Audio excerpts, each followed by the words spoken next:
Muito bem, nós então vamos fazer hoje continuar com a nossa série dos mestres dos homens, né? São pessoas, né, jogadores, almas que assim exerceram uma alteração e reflexões que assim refinamentos intelectuais e, por consequência disso, também refinamentos morais, né, espirituais na humanidade, e que não são reconhecidos oficialmente na área da metafísica, porém que tem, né, uma referência metafísica nas suas atividades, nos seus escritos, nos seus ensinamentos. Tá? Da mesma forma como o nosso querido mestre, o Senhor Jesus Cristo, ele nos orientou a em certa ocasião, a odiar o pecado e não o pecador, né? Focar no problema em si e não exatamente na pessoa, né? Porque a pessoa, em última instância, é uma alma, e a alma, em seu estado absoluto, é um princípio divino, sagrado e belo e gracioso. Então, para além de todas as contaminações, está um princípio que é uma essência, que é uma expansão ou um reflexo da existência de Deus. Então nós precisamos ver para além, né, dos limites da nossa inteligência e ver com os olhos espirituais, que é normalmente o terceiro olho, né, e transcender isso daí. Então, da mesma forma, nós, ao analisar os conhecimentos que são alinhados, né, aos conhecimentos védicos, um pesquisador védico, ou alguém que entende, né, os conhecimentos védicos, porque a pessoa precisa compreender o valor, né, a relevância que isso tem dentro do contexto do processo da busca humana por conhecimento, por realização espiritual, por entendimento, né, do que significa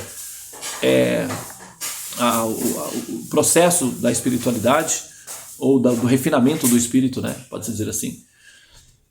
Então, dessa mesma maneira, a gente precisa, né, olhar para a essência dos conhecimentos que são transmitidos e observar o valor que os conhecimentos possuem, independentemente da fonte, né, que está, de onde esse conhecimento está saindo, né? Então nós podemos analisar a qualidade do jogador, sim, podemos, mas uma desqualificação pessoal do jogador não compromete a qualificação superior da informação que o jogador está transmitindo. Como, por exemplo, se um carteiro vem à sua casa para trazer uma carta que é uma informação de uma herança milionária que você vai receber, mas o carteiro é uma pessoa, vamos dizer, esteticamente não muito agradável, vamos dizer que seja feio, né? Para ficar mais português claro aí. Vamos supor que o carteiro seja muito feio, que chega a doer os olhos. Isso não interfere em absolutamente nada, né, no valor que você está recebendo ali ao receber a carta, entende? É mais ou menos isso, tá? Ou mesmo quando você vai a uma caixa do correio e a caixa do correio está totalmente suja, danificada, velha, etc. Mas se você coloca a sua carta na caixa do correio, ela chegará ao seu destino, porque o fato de a caixa estar suja, né, não necessariamente impede que o poder que ela exerce seja, digamos assim, interrompido por algum motivo, né?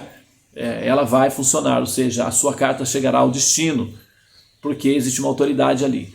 Da mesma forma, não é? A gente observa, por exemplo, o conteúdo de muitos dos mestres humanos que tiveram comportamentos assim questionáveis, né?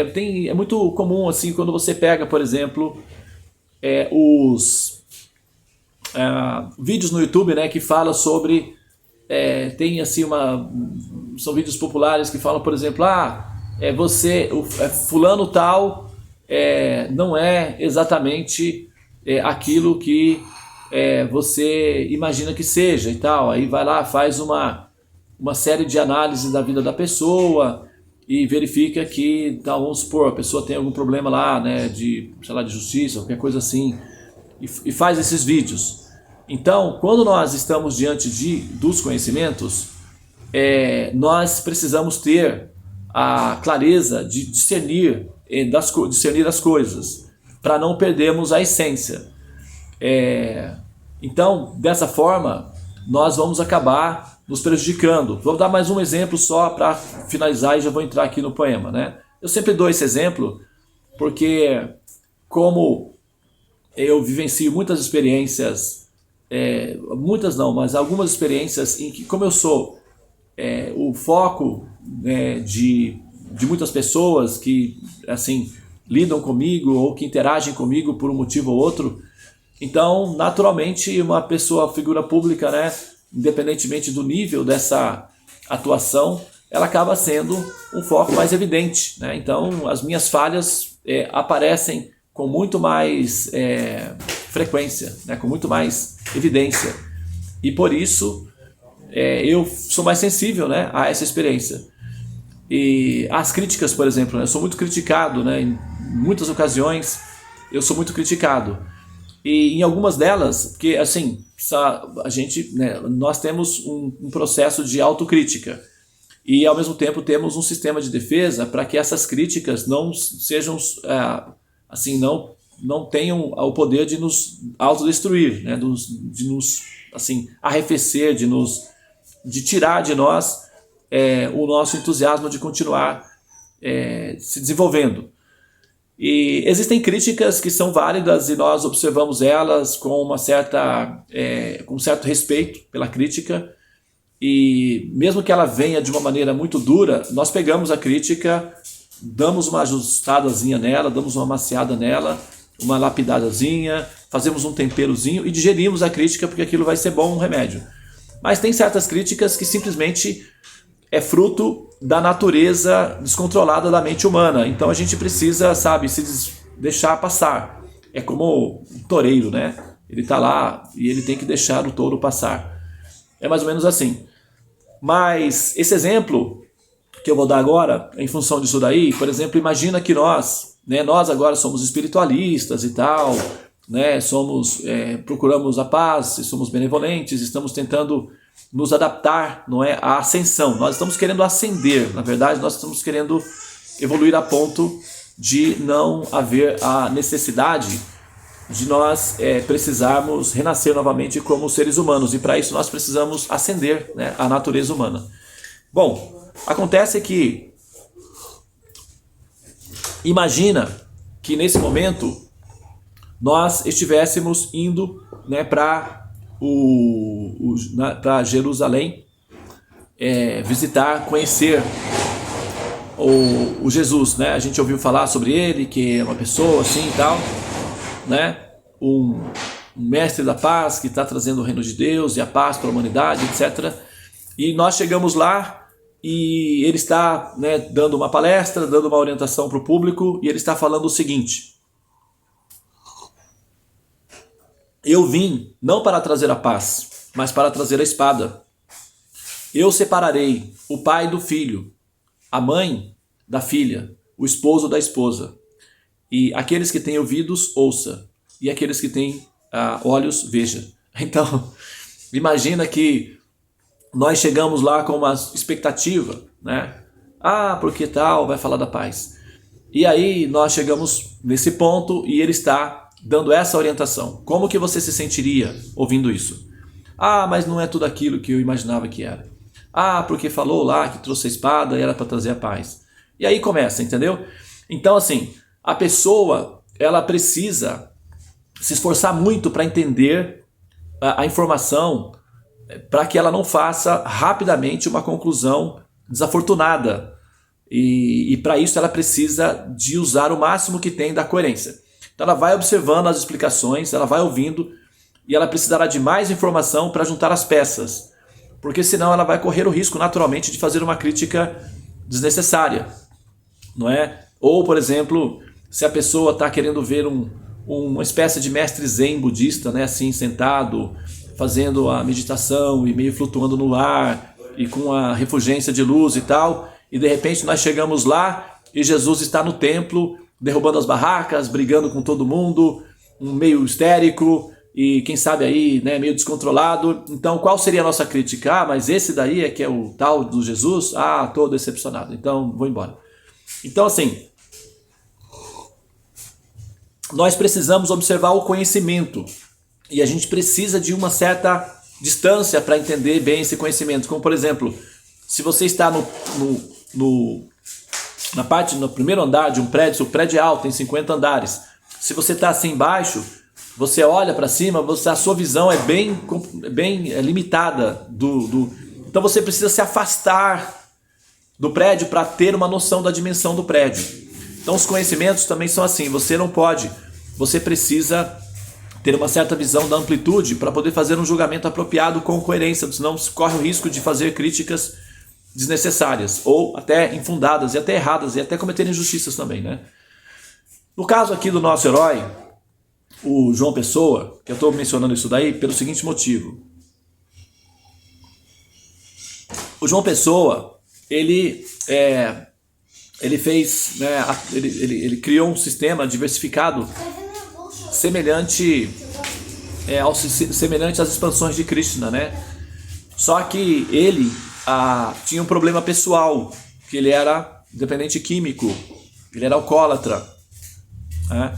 E ele, como o alcoolismo é uma doença progressiva e fatal, ela progrediu e o João Pessoa veio a óbito, né, em função desses processos aí. Por exemplo, também outra pessoa que a gente até, né, em algum momento nós vamos falar sobre ele, o Santos Dumont, né? Ele assim, tinha alguns problemas pessoais e até isso o levou ao suicídio. Mas então o que eu quero dizer é que apesar de que o João Pessoa como jogador ele estava confuso, perdido e assustado e por isso ele se tornou alcoólatra, eu só vou aguardar um minutinho, porque eu estou com uma atividade aqui. Um segundo só, tá, pessoal? Eu já retorno. Muito bem, pessoal. Então, é isso, tá? Só para a gente aprender isso também, né? Que nós temos uma diferença aí entre o jogador. Nós podemos fazer uma análise do jogador enquanto jogador. Mas nós estamos fazendo análise dos downloads que esse jogador fez na tentativa de se autoconhecer, na tentativa de se entender, não é? Na tentativa de, enfim, evoluir. Bom, vamos lá então. Esse poema do João Pessoa está no livro Páginas Íntimas e de Autointerpretação. Ok? Publicado em 1966, a página 61. Infelizmente, o nome do poema não está disponível aqui. Eu também não me lembro do nome específico do poema. Depois eu vou passar para vocês o nome do poema, tá? O poema diz o seguinte: Senhor, que és o céu e a terra, que és a vida e a morte, o sol és tu, e a lua és tu, e o vento és tu. Tu és os nossos corpos e as nossas almas, e o nosso amor és tu também. Onde nada está, tu habitas, e onde tudo está, o teu tempo, eis o teu corpo. Dá-me alma para te servir e alma para te amar. Dá-me vistas para te ver, sempre no céu e na terra, ouvidos para te ouvir no vento e no mar, e mãos para trabalhar em teu nome. Torna-me puro como a água e alto como o céu. Que não haja lama nas estradas dos meus pensamentos, nem folhas mortas nas lagoas dos meus propósitos. Faze com que eu saiba amar os outros como irmãos e servir-te como a um pai. Minha vida seja digna da tua presença, meu corpo seja digno da terra, tua cama. Minha alma possa aparecer diante de ti como um filho que volta ao lar. Torna-me grande como o sol, para que eu possa adorar em mim e tornar-me puro como a lua. Desculpa, vou retomar aqui. Torna-me grande como o sol, para que eu te possa adorar em mim. E torna-me puro como a lua, para que eu te possa rezar em mim. E torna-me claro como o dia, para que eu te possa ver sempre em mim e rezar-te e adorar-te. Senhor, protege-me e ampara-me. Dá-me que eu sinta teu. Dá-me que eu me sinta teu. Senhor, livra-me de mim. É uma oração, né? Um poema oração, né? Inclusive, o título da coletânea dos poemas nessa obra chama-se Páginas Íntimas, né? Ou a autointerpretação, né? Ou seja, autoanálise, né? Basicamente, né? A autointerpretação significa autoanálise, né? Bom, tenho aqui mais 10 minutinhos, vou aproveitar esses 10 minutos para comentar algumas coisas acerca do poema em si, né, que é um download. Algumas questões, algumas colocações aí que a gente pode aproveitar, que é mais genérica. Por exemplo,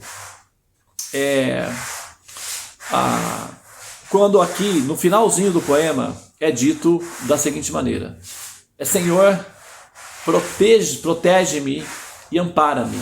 Dá-me que eu me sinta teu. Senhor, livra-me de mim. Então, esse apelo, né, no finalzinho do poema, ele indica, né, claramente que o jogador em si, a pessoa do João Pessoa, se sentia em desvantagem em relação à súplica que ele estava oferecendo. É muito comum nós, dos nossos processos o pessoal tá incomodando aí o barulho que tá vindo do fundo? Tá dando para ouvir? Tá tudo bem? Dá pra ouvir bem, sim. Tá dando alguma microfonia aí? Não, né? Não. Tá bom então. Estamos te ouvindo bem. Dá para escutar o barulhinho da vassoura, mas tá tranquilo. Não tá. Tá bom, então tá bom. Então,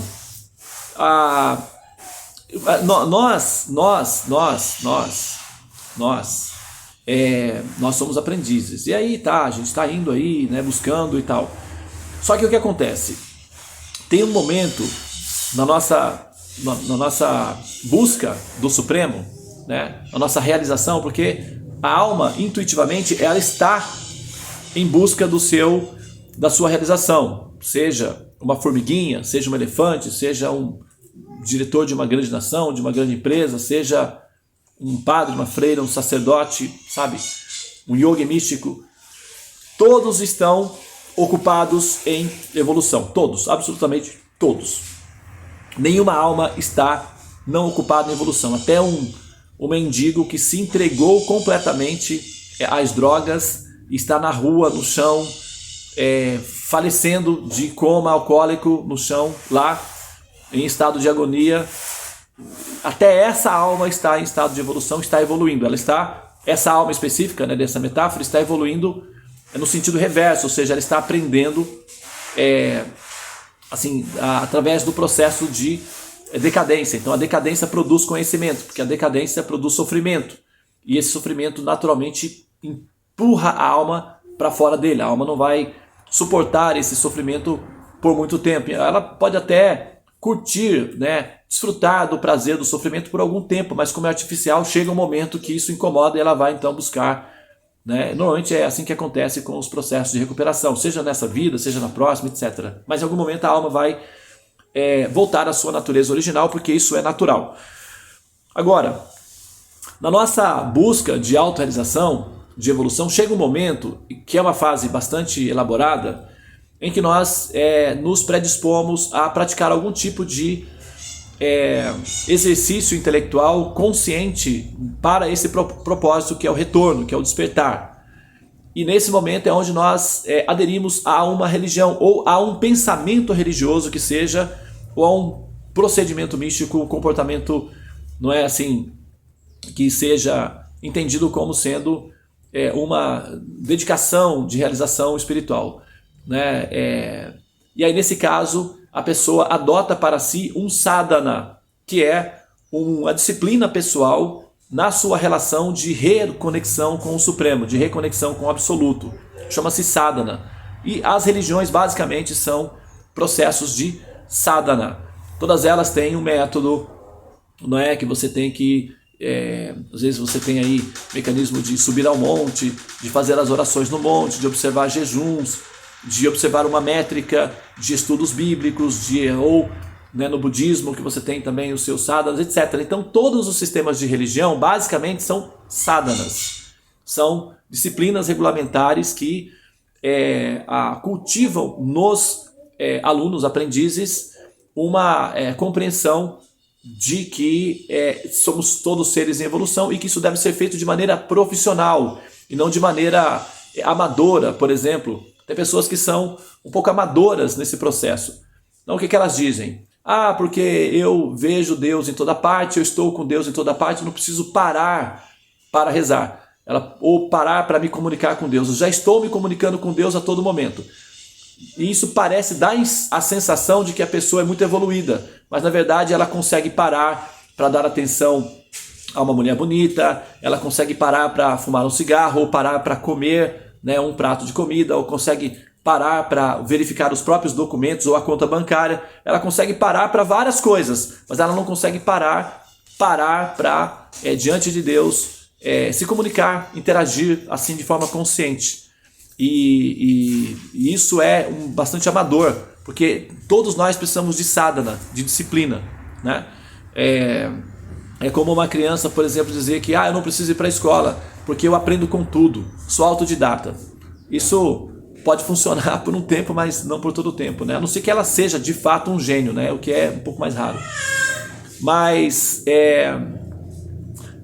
dentro desse contexto aí, a gente entende o seguinte, que na hora em que nós fazemos orações, ou na hora em que nós fazemos o que nós chamamos de preces, né, nós chegamos, quando a gente consegue, né, porque aí a parte difícil é conseguir chegar até esse nível de adotar para si uma disciplina espiritual que tenha a intenção consciente de tornar visual a ideia de Deus, né? É difícil chegar nesse ponto. Quando chega nesse ponto, aí então tem um outro nível de dificuldade, que é a nossa hipocrisia pessoal, que é justamente a diferença entre a diferença. Deixa eu só pegar aqui entregar aqui um objeto que estão precisando aqui. Desculpa. Por favor, só encosta essa porta aqui, por gentileza, para que essa porta aqui da fábrica. Pronto. Muito bem. Então,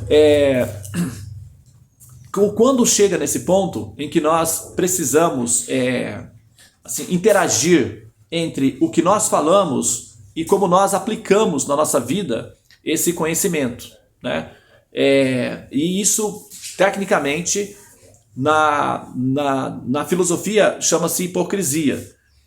Na psicologia chama-se neurose, que é uma capacidade que o ser tem de pensar uma coisa, acreditar que acredita naquela coisa e agir de outra forma, como se não tivesse nenhum tipo de relação com o discurso. É como o político, por exemplo, que fala: se eu for eleito, vou então canalizar esse córrego. E aí então o cara é eleito e vai tirar férias em Miami e esquece do córrego. Então é mais ou menos assim. Esse poema aqui é uma súplica. O João Pessoa, no final, ele diz: Senhor, livra-me de mim.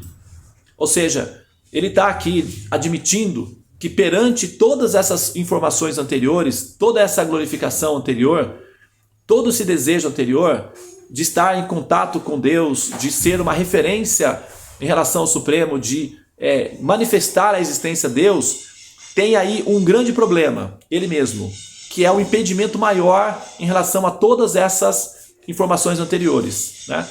Então, assim, ele está aqui tentando ficar equânime em relação ao que ele já entende sobre Deus e ele mesmo na situação dele, na relação do que ele entende, né? Que é a diferença que existe entre o ideal e o real. Então, como ele tinha essa técnica de transferir para personagens alter egos, né, que são os pseudônimos do João Pessoa, transferir os conhecimentos, porque ele transferia as informações para outros, porque ele próprio, quando parava diante de si e observava a sua situação enquanto pessoa dentro do contexto, ele tinha as suas próprias autocríticas em relação a ele mesmo, até porque ele não estava bem consigo mesmo, né? A pessoa, quando tem problemas, né, de dependências químicas, normalmente ela tem depressão.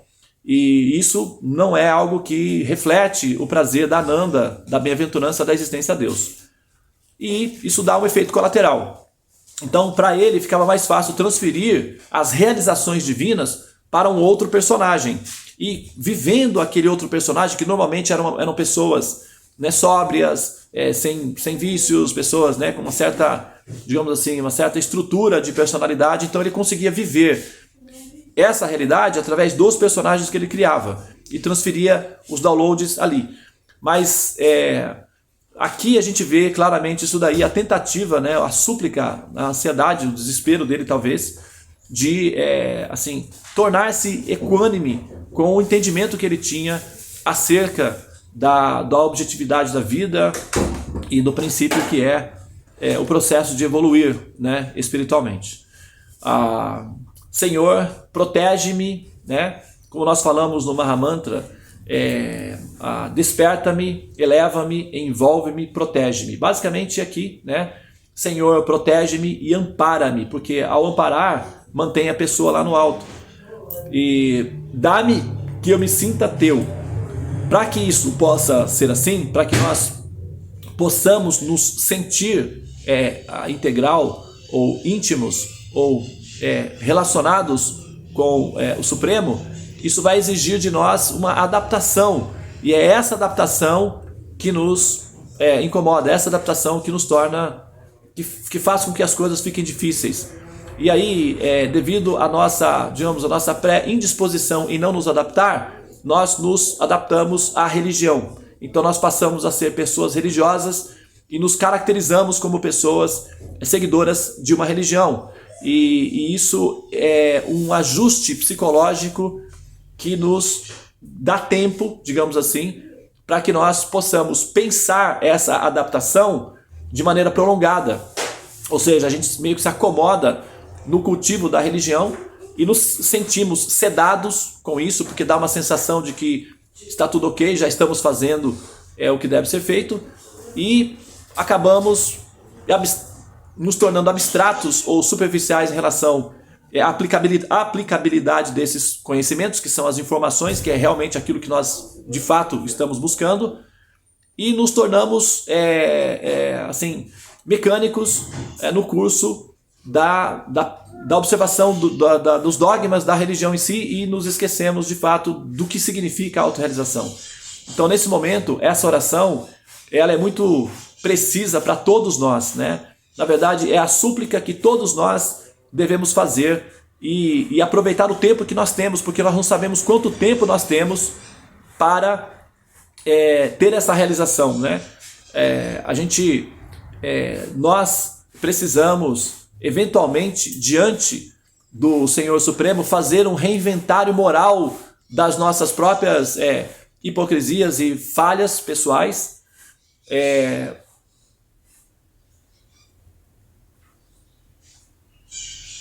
Eu acho que eu caí.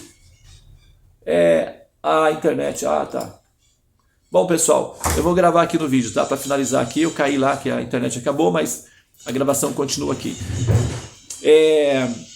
Nós temos, não é, essa constituição aí de estados de hipocrisia, e esses estados de hipocrisia é justamente aquilo que nós precisamos nos libertar. E a oração final, ou seja, a súplica final do João Pessoa aqui é que Senhor, livra-me de mim, né?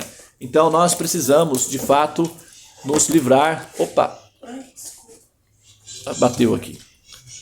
Então nós precisamos fazer esse reinventário moral de nós mesmos, das nossas hipocrisias pessoais, e fazer a oração, a súplica ao Senhor Supremo, que é justamente a súplica em que nós assim buscamos livrarmos-nos de nós mesmos, né? E com isso ir para além de nós e nos tornar pessoas mais próximas do Supremo, tá?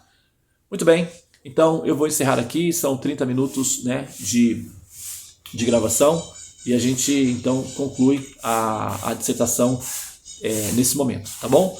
Eu acho que ainda vou continuar falando da prece, né, do João Pessoa. Para finalizar, eu acho que ainda tem algumas coisas ali que são importantes de serem mencionadas, tá? Namastê, Hare Hare, Hare Rama, Rama Rama, Hare Hare. Ó energia suprema de amor divina, desperta-me, eleva-me, envolve-me e protege-me. Hare Krishna.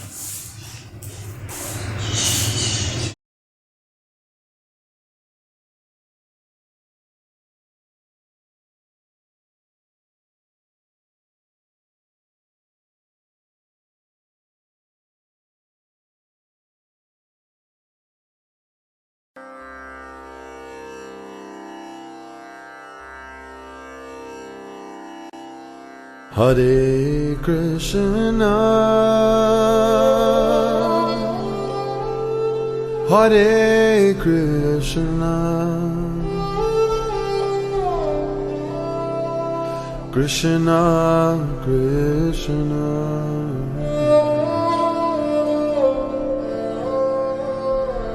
Hare Hare,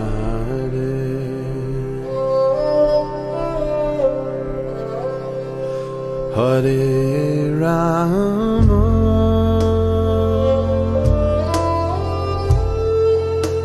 Hare Rama,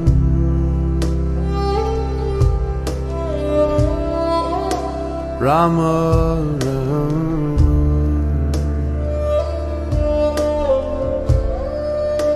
Hare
you could become a great horseman and help free yourself and this world. Though only if you, in prayer, become sweet lovers.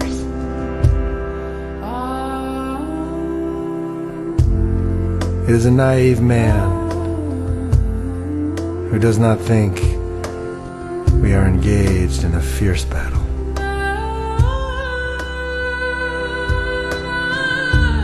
For I see and hear brave foot soldiers all around me going mad.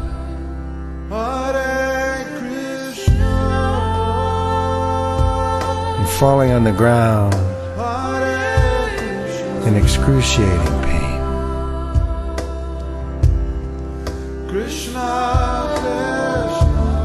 You could become a victorious horseman and carry your heart through this world like a life-giving sun.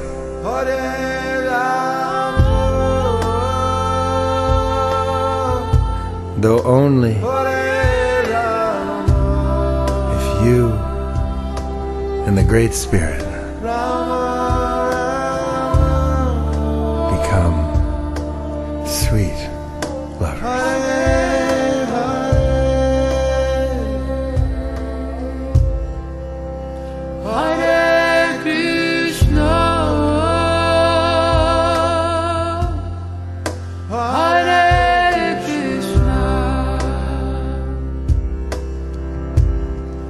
Krishna,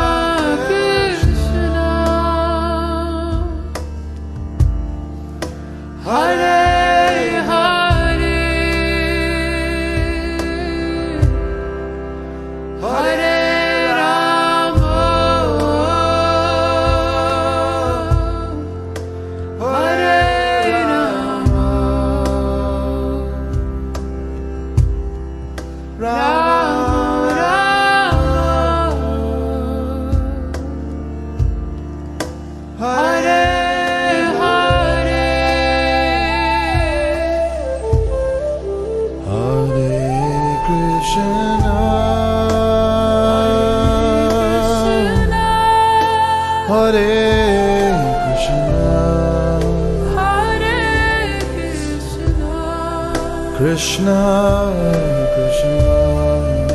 Krishna, Krishna, Hare Hare, Hare Hare Rama,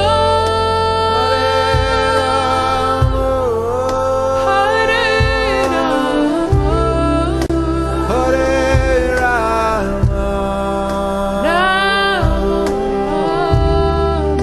Rama,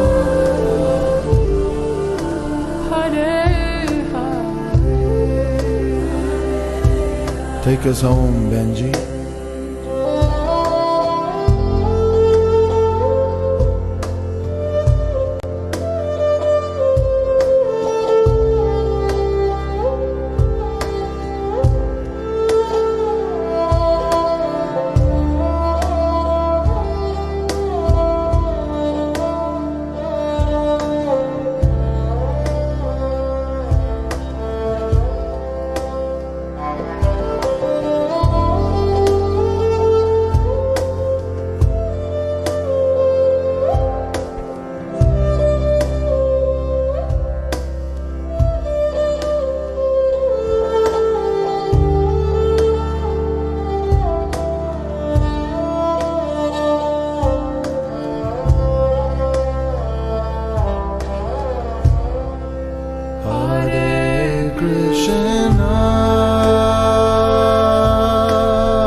Krishna, Krishna, Hare